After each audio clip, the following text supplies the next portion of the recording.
Good morning, everybody, wherever you are in the world. This is Ernest Bethea, the last outlaw. Welcome to this edition of Bethea's Byte, Reloaded.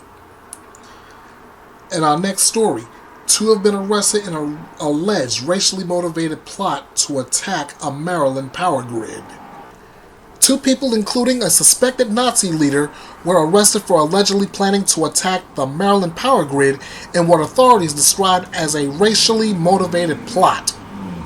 Citing court records, the report of Sarah Clendaniel, age 34, and 27-year-old Brandon Russell met while previously in prison at different facilities.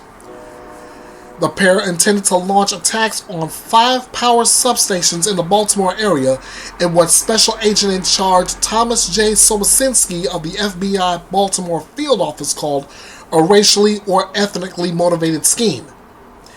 The accused were not just talking about taking steps to fulfill their threats and further their extremist goals, he claimed. Russell provided instructions and location information. He described attacking the power transformers as the greatest thing somebody can do. The proposed Maryland power grid attack comes just over a month after authorities announced 2 Washington men, Matthew Greenwood and Jeremy Crahan, were charged with conspiracy to damage energy facilities in addition to possession of an unregistered firearm. In Moore, North Carolina, in early December 2022, a similar attack against 2 power substations also affected several thousand residents. According to CNN, authorities were considering 2 possible extremist motives in the North Carolina incident: the encouragement of attacks on critical infrastructure circulating in online groups, and the social media circulated rumor that the attack was an attempt to stop a local drag show from happening that evening. I want to get to some breaking news now out of Baltimore. The U.S. Attorney for the District of Maryland announced moments ago that the FBI has arrested a man and a woman accused of planning to attack the power grid in the Baltimore area. Sarah Clendaniel and Brandon Russell were taken into custody last week. They have been described by the U.S. Attorney as racially motivated with plans to, quote, destroy this whole city.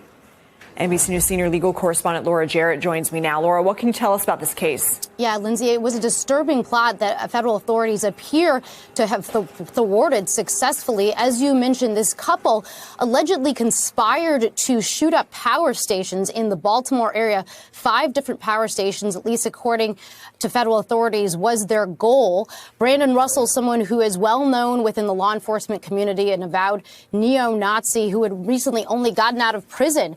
He had been previously incarcerated for possessing explosive material. And then this woman, Sarah Clendaniel, someone he apparently met in prison. The couple struck up a relationship. And then through the process of actually speaking to a federal informant, managed to get entangled in this situation. Now, as for their motive, we're still learning a little bit about that. But federal authorities did confirm at that press conference just a short time ago that they were described as racially or ethnically motivated.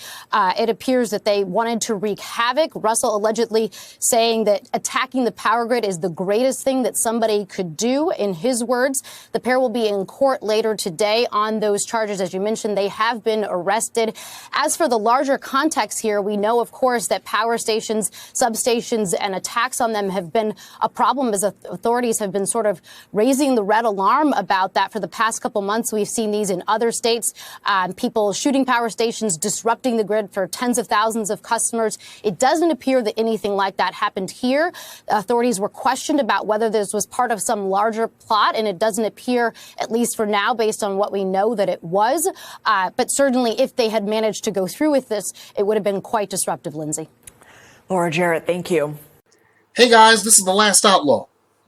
I send you all a million thank yous for all the love and support of Bethea's Byte Reloaded. I know I've said this before, but it bears being repeated. Without you, this channel does not run. So again, a million times over, I thank you. I'd like you to do something for me. If you enjoyed this video, or you want to give your feedback on anything that was discussed or shown, I'd like you to do the following. Give the video a like. It helps to get the information out to everyone who may have information leading to getting justice for the victims and or bringing the missing home safe. If you're not subscribed to the channel yet, what are you waiting for? Hit the subscribe button and let's join in this fight together. Be sure to hit the notification bell. That way you'll be notified of future videos, live and pre-recorded. The real game changer is when you click the share button. Send this and videos like it all over your social media. The more eyes and ears on this channel, the better the chances of getting justice for the families of the victims and bringing the missing home. Of course you're going to have your say as well, so be sure to drop a comment. I just ask you to keep it clean and civil. Remember, we are about getting justice, not arguing over who's right or wrong in a debate.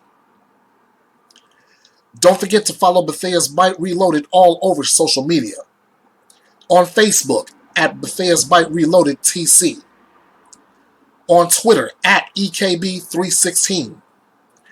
On YouTube, at Bethea's Byte Reloaded, with and without the punctuation marks.